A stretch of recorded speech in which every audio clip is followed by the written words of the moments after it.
Mr. Jones and Mrs. Brown own a business called ABC Company Limited. It has a value of £1 million. They have a £300,000 loan against the premises. Mr. Jones is a 50% shareholder and Mrs. Brown is a 50% shareholder. They each have 2 children. Unfortunately, Mrs. Brown passes away. Once this happens, her husband, Mr. Brown, automatically inherits her 50% share of the business. Mr. Jones, Mrs. Brown's business partner, now has the business to run on his own. This means looking after clients, paying the bills including staff, and a bank loan to service. Mr. Brown currently controls half of the business despite knowing little about it.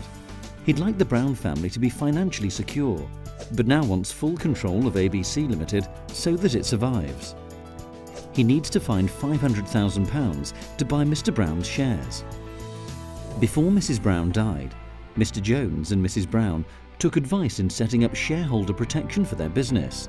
They insured themselves for the full value of their shares in trust to ABC Limited, which included a cross-option agreement. They also added cover to the value of their business loan.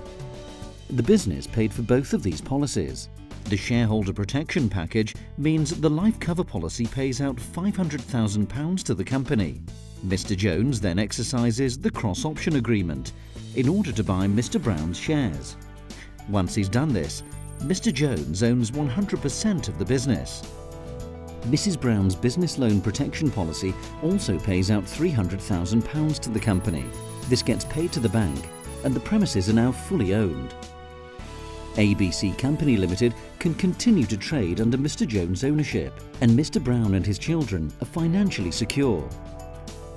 Why not find out how to properly protect your business? There's no obligation on your part, but we're certain that we'll be able to help you.